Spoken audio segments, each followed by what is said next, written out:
aposentada aqui no município do Rio de Janeiro.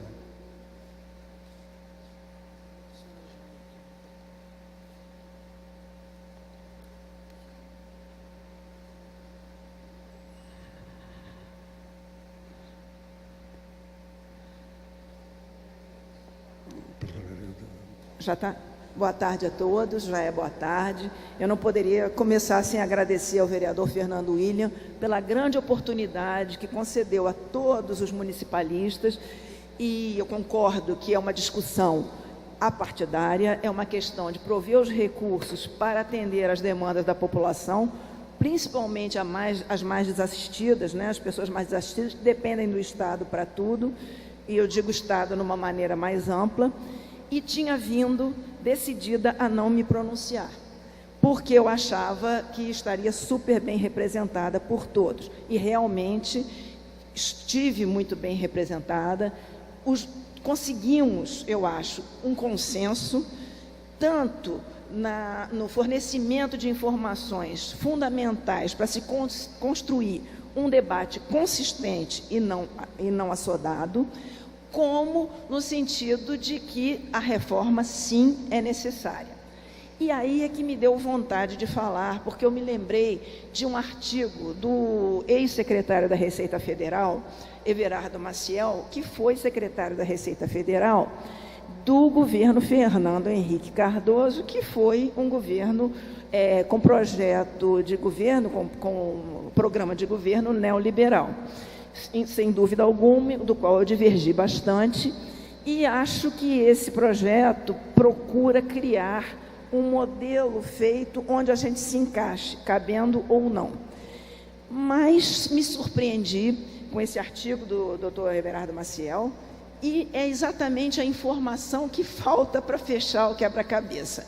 Ele foi publicado em 5 de outubro de 2017, no blog de política do Noblar. E ele diz, bom, o primeiro é o seguinte: todos sabem que uma reforma é necessária, mas ele aponta outro caminho para a reforma. O título já diz tudo: o equívoco da reforma tributária. Mais uma vez, retoma-se o debate sobre projetos de reforma tributária com pretensões excessivamente ambiciosas. Todos os sistemas tributários são imperfeitos, porque resultam de embates que envolvem conflitos de razão e de interesse nos parlamentos. A razão, a racionalidade que se pretende implantar, e os interesses de cada ator. Bom, não são maquetes ou aplicativos, ao contrário, são modelos vivos que retratam a complexidade das relações econômicas e sociais em uma sociedade. Esta complexidade, por sua vez, é crescente, porque os sistemas tributários vão, ao longo do tempo, incorporando alterações, umas legítimas, outras não, que deformam a concepção original.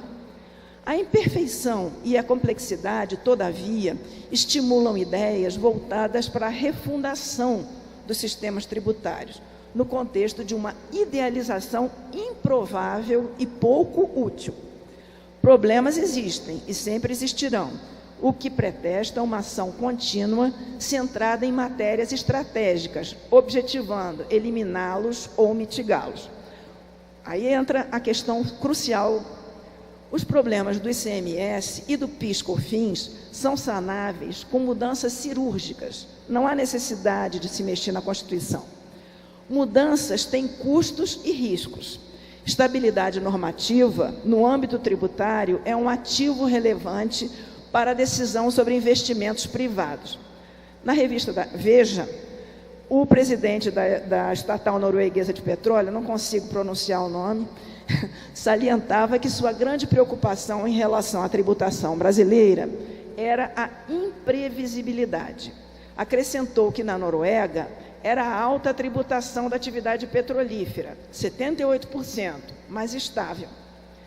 Em entrevista ao Financial Times, veiculada no Valor, em 28 de abril de 2017, um dos maiores investidores do mundo, Warren Buffett, não sei quem é, dizia: as pessoas investem quando julgam que podem ganhar dinheiro, e não por causa da taxação tributária.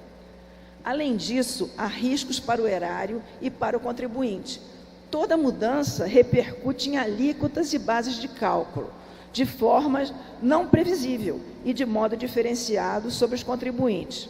No limite, grandes mudanças podem assumir caráter aventureiro. Enfim, sistemas como o tributário só se conhecem bem com massa real, com vida vivida nele. Em tudo, não se pode esquecer a nossa imorredoura vocação para copiar modelos de outros países, constituídos em circunstâncias peculiares e diferentes dos nossos. É o servilismo cultural, polo oposto e igualmente medíocre da xenofobia no campo das ideias. O mais grave é que buscamos copiar modelos em franca obsolescência, como o imposto sobre o valor agregado, conforme o Dr. Ricardo muito bem colocou. Enquanto isso, pouco ou nenhuma atenção se dá às nossas mais severas enfermidades tributárias. São 3.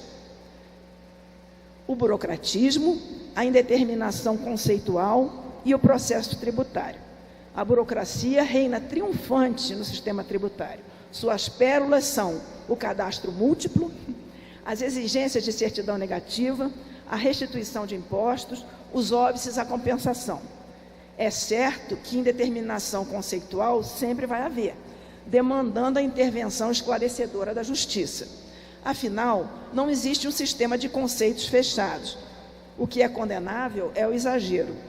Ainda não pacificamos conceitos como faturamento, receita bruta, indenização para fins tributários, dissolução irregular de empresas e por aí vai. O processo, desde o lançamento até a execução, é um primor de morosidade e ineficiência.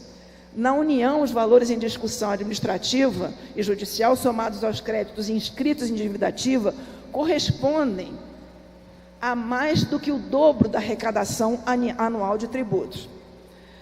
Então, finalizando, 2 parágrafos. Relatório produzido pelo Conselho Nacional de Justiça mostra que dos impressionantes 80 milhões de processos pendentes na Justiça, cerca de 30 milhões dizem respeito à execução fiscal. Repito, 80 milhões de processos pendentes na Justiça e 30 milhões deles dizem respeito à execução fiscal. Ainda que contrarie a burocracia e a indústria da litigância, a urgente reforma consiste em debelar essas 3 enfermidades tributárias. Ela, contudo, não tem o charme do desenho de um novo, imprevisível e desnecessário modelo tributário que colocaria o nome de alguns na história. Recorro a Einstein. É insanidade continuar fazendo sempre a mesma coisa e esperar resultados diferentes.